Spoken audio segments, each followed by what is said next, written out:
Which language do you think is the most difficult?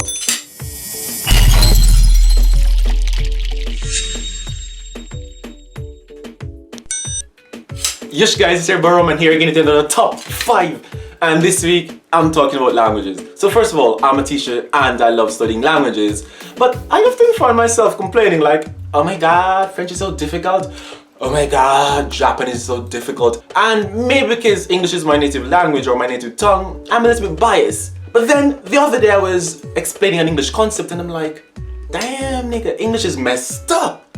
Number 1, borrowed words. First of all, I love borrowed words. I love languages, and so I can appreciate the different words that come from other languages because it makes me feel a little bit more cultured, cultivé, culto, you see. But then English has no set rules about how we treat these borrowed words. For example, in Spanish there's cargo, we use the same word in English, cargo. There's macho, we use macho. There's tornado, we use tornado. But then we have the word guerrilla. But then in English we'll say guerrilla tactics, guerrilla warfare. So how do we decide when to keep the pronunciation and when to lose it? Maybe it's just something in Spanish. Let's check out French. We have a lot of French words in English like bouquet, boutique, chauffeur, entrepreneur, rendezvous, encore. So you see, we've retained the original sound, but then we see words like alliance, we say alliance. We see words like souvenir, we say souvenir. So first of all, when do we decide to keep the pronunciation or to change and butcher the pronunciation? That is number 2, homophones. Words that sound alike, they are pronounced the same, but they are often spelled differently and have different meanings. For example, new, new, air, air, allowed, allowed. Easy, right? Maybe that's not a big deal. But imagine being a learner in this situation. What is the right way to write right? Is it right or right? Do me a favor, please. Get out of here.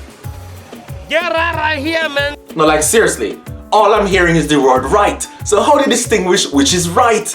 You see my point? Am I right? So yeah, homophones can be fun, but they suck if you're a foreign learner. Number 3, homographs. These are pretty much words which are written the same but are pronounced differently, and often they will have a different meaning. So imagine being a foreign learner and encountering this sentence. He is 1 minute late.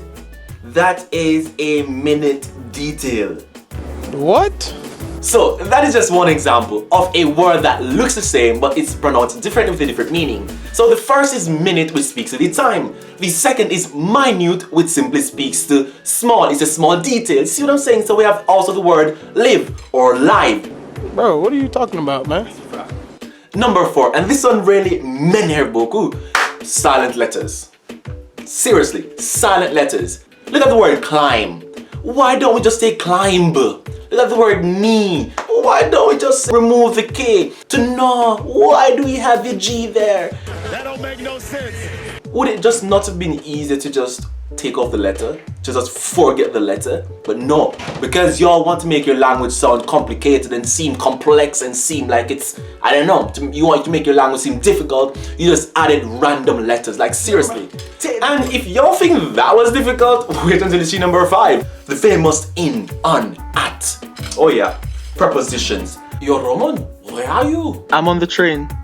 You are on the train? But why would you be on the train? No. Florian, no.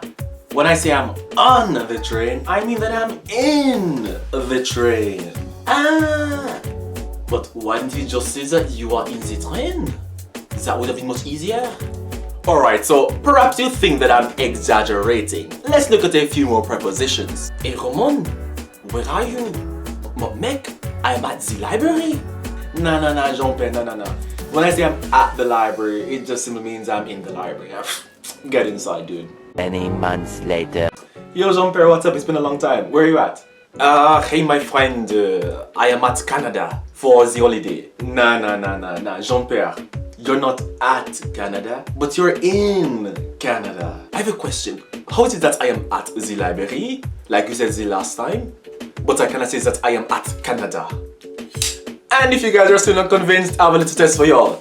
Okay, what is the difference between I am in school and I am at school. So write the answers in the comments below, and I'm particularly interested if you're not a native speaker. So with that said guys, that is it for my video for this week. If you enjoyed it, don't forget to give it a big thumbs up. And if you've not already subscribed to my channel, just hit that subscription button and tap the notification bell.